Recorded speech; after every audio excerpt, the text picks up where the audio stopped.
na upendo wa Mungu ukae nasi sote tunapoenda kulisikiliza neno la Mungu la siku ya leo. Na neno tulilopewa linatoka katika kitabu cha Injili ya Mathayo mlango ule wa 2 mstari wa 16 hadi ile wa 18. Na neno la Mungu linasema, Mathayo mlango wa 2 16 hadi 18. Neno la Mungu linasema, ndipo Herode alipoona ya kuwa amedhihakiwa na wale mamajusi, alighadhibika sana. Akatuma watu, akawaua watoto wote wanaume waliokuwa huko Bethlehemu na viungani mwake wote, tangu mwenye miaka 2 na waliopungua, kwa muda ule aliohakikisha kwa wale mamajusi. Ndipo lilipotimia lile neno lililonenwa na manabii Yeremia akisema, sauti ilisikiwa Rama, kilio na maombolezo mengi, Raheli akiwalilia watoto wake, asikubali kufarijiwa kwa kuwa hawako. Amina. Tunakushukuru Mungu kutupa nafasi hii ya pekee siku ya leo. Tumefika katika madhabahu yako na kusimama mahali hapa kwa ajili ya kusikiliza neno lako la uzima. Tunaomba Mungu, tunapoenda kulisikiliza neno hili likapate kutujenga sisi katika maisha haya tulionayo. uwe pamoja nasi kuanzia sasa na hata milele. Amina. Naomba tukae washarika. Wapendwa katika Bwana,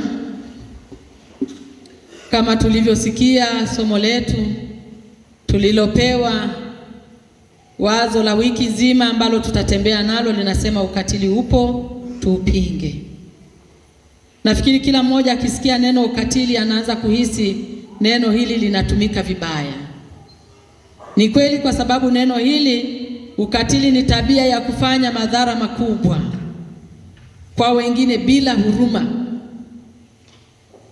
Ni hali ya kufanya mauaji, ya kuwaumiza watu au kuwatesa wengine kwa ukali bila kuzingatia maadili au utu wa kibinadamu. Tunajua kwamba wote waliopatwa na ukatili kuna mambo ambayo huwa hawayasahau, kwa sababu ukatili unawaumiza watu wengine. Unawaumiza kimwili, unawaumiza kiroho, unawaumiza kiakili na unawaumiza pia kihisia. Ni dhuluma pia isiyo na huruma. Tunamwona Herode alitumia nguvu yake kinyume na haki. Kwanza kabisa alikuwa ni katili. Kama mtu aliweza kumuua mke wake wa ndoa, akaua watoto wake, akamuua mkwe wake, na alipokuwa akiua namna hii katika uongozi wake alikuwa na hofu.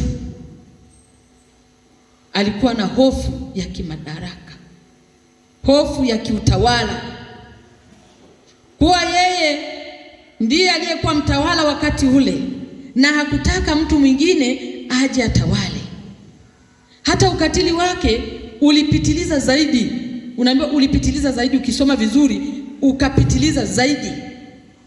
Maana mpaka pale alipojitabiria kwamba nikifa mimi ninaona kwamba watu hawawezi kuniombolezea wala kunililia mimi, kwa maana ili mimi niombolezewe na watu walie kwa ajili yangu. Kuna watu wengine walisingiziwa kesi za uongo, viongozi wengine ambao walikuwa ni mashuhuri wakafungwa, wakapewa adhabu. Akasema siku nikifa mimi na hawa wafe, maana nikifa mimi ninajua kwamba Yerusalemu hii itafanya maombolezo. Kutokana na hali hiyo, basi na mimi nitaombolezewa, watu watalia kwa sababu yangu mimi. Lakini kumbe tunaona kwamba ni shida iliyokuwepo kwa Herode. Hasira ilikuja pale Herode alipowatuma wale mamajusi, nendeni mkaniletee habari kuhusu yule mtoto aliyezaliwa. Wale mamajusi walipotoka pale wakaulizia habari, nao pia wakatokewa katika njozi, wakaambiwa wasimrudie Herode kwa sababu Herode ana nia mbaya ya kumuua yule mfalme ambaye ndiye Yesu. Ndipo sasa tunaona kwamba Herode akawaka hasira. Akawaka hasira, akaamuru watoto wote wa kiume wauawe, walio na miaka miwili na iliyopungua. Kwa hiyo ukatili wa Herode unatoka kwenye hofu. Yaani ile hofu, alipozaliwa mfalme akawa na hofu, akasema ni nani atakaye kuja kutawala badala ya mimi? Kwa hiyo ukatili wa Herode, kiburi cha Herode kinatoka kwenye mambo ya utawala, kukataa kutawaliwa, kupoteza kiti chake. Nani anapenda kupoteza kiti chake? Na ile choyo ya madaraka ambayo aliona kwamba akiachia mtu mwingine atachukua cheo chake. Ndio maana akawakwa na hasira. Ndugu zangu wapendwa, mara nyingi hata na sisi tunauona ukatili upo hata leo. Tunaweza tukamlaumu Herode kwamba kwa nini aliwaua wale watoto, lakini kumbe hata na sisi leo bado tuna ukatili.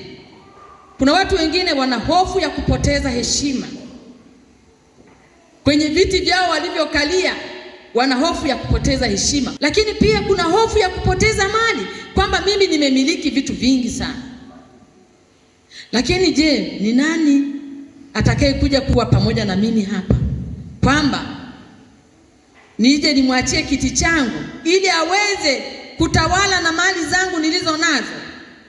Lakini pia kuna hofu ya kupoteza nafasi au madaraka pale ulipo. Ndio maana ukatili kwamba huwa hauanzii na panga ya kumpiga mtu, bali huwa unaanzia moyoni, mtu anapowaza kwamba hivi kweli hili jambo mimi ninalo, lakini pia kwa nini huyu aje? Ndipo unaanza kuweka kitu ambacho si kizuri, unaweka kinyuko. Mara nyingi tunaona pia ukatili unapofanyika huwaumiza watu wasio na hatia, huwakumba watu wanyonge, huwakumba watu maskini, huwapata watu wasio na uwezo wa kujilinda. Nimesema nani?